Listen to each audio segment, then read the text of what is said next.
Terrorists, terrorists, terrorists, terrorists, terrorists, terrorists, the evil terrorists.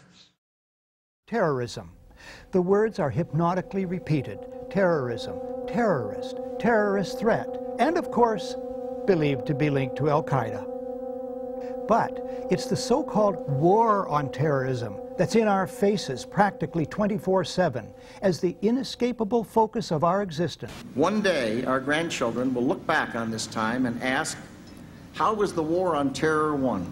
The entire U.S. ruling class, ruling elite, comes to see terrorism as the preferred means, indeed the only means, to provide social cohesion, to provide an enemy image for the society to keep it together. According to neocon theory from Carl Schmitt, you have to have an enemy image in order to have a society. It's a very dangerous thing, because now it means that the entire social order, the political parties, intellectual life, politics in general, all based on a monstrous myth. Monstrous myth. So there was no network? No. No. Probably not. We invented it. Invention's too strong a term. I think we projected it. We projected our own worst fears, and that what we see is a fantasy that's being created. Al-Qaeda is a global network with global reach. To target a deadly web of terror. The idea, which is critical to the FBI's prosecution, that bin Laden ran a coherent organisation with operatives and cells all around the world, of which you could be a member, is a myth. There is no Al-Qaeda organisation. There is no international network with a leader, with cadres who will unquestioningly obey orders, with tentacles that stretch out to sleeper cells in America, in Africa, in Europe. That idea of a coherent, structured terrorist network with an organised capability simply does not exist.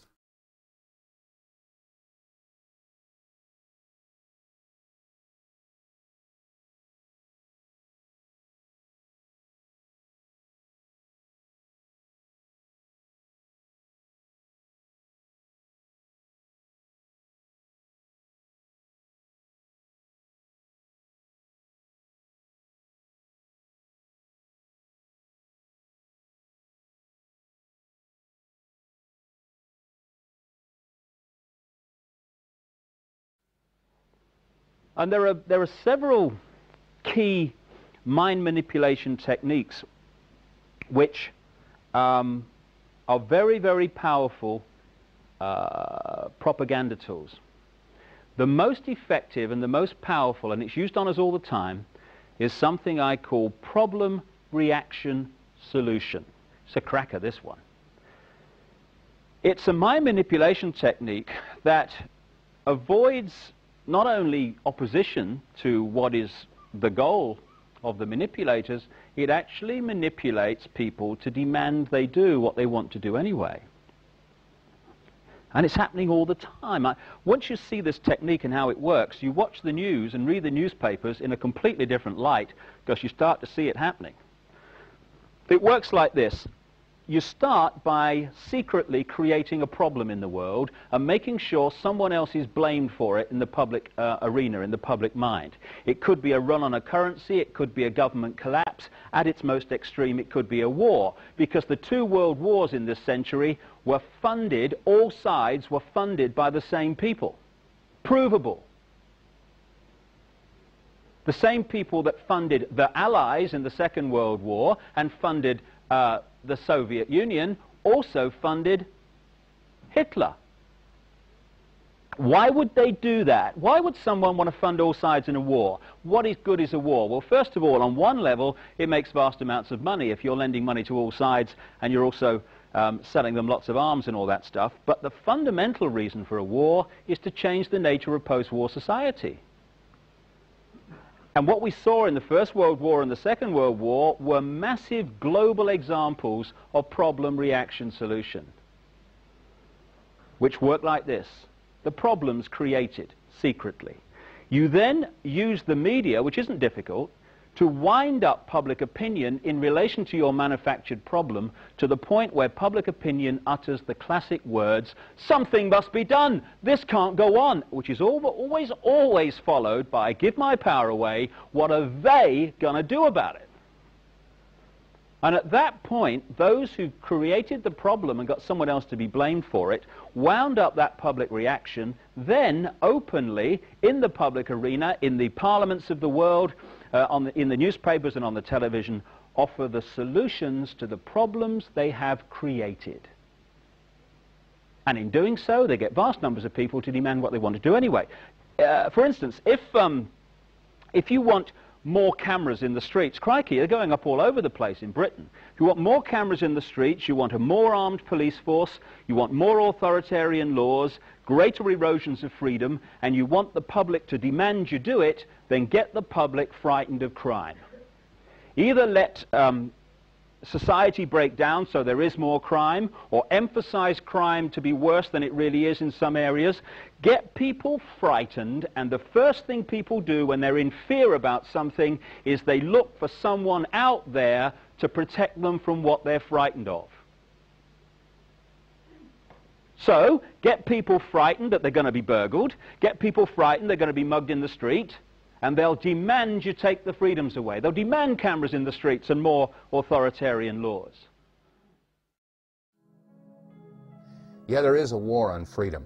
And we're being told over and over and over again that we need to support George Bush, and we have to support the war in Iraq, and we have to support this war on terror, and we have to support all these laws that are coming by because, of course, they're all here to protect us. And yet, when you look at things like the Patriot Act, this allows the FBI or any law enforcement agency to utilize what they call sneak and peek. They can go into your house when you're not home, and they can go through all of your stuff and without your ever knowing about it. How is this protecting your rights? That's just one example where we get to think we're free. You know, on the patriotic holidays, we all break out our flags and we wave them around and we sing patriotic songs like I'm proud to be American, where I get to think I'm free. We have a program known as Estulin, where they listen to every telephone call, every email, record every fax here in the United States. And all of this is done by computers. All of these messages are kept indefinitely on computer disks. What the American people must understand is that the massive amounts of money we're spending on defense is not to protect America, but ultimately to be used to control the American population as we move from freedom to fascism. Currently in the United States, unannounced to most brainwashed Americans, your home can be searched without a warrant, without you being home. You can in turn be arrested with no charges revealed to you, detained indefinitely with no access to a lawyer, and legally tortured, all under the suspicion that you might be a terrorist. If you need a painted picture of what is happening in this country, let's recognize how history repeats itself. In February 1933, Hitler staged a false flag attack, burning down his own German parliament building, the Reichstag, and blamed it on communist terrorists.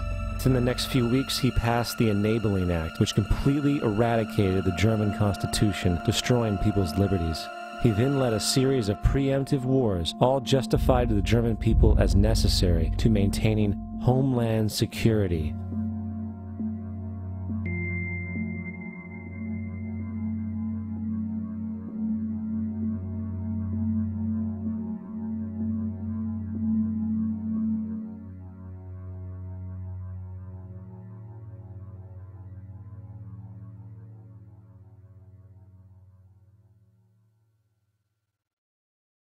This is Aaron Russo, a filmmaker and former politician.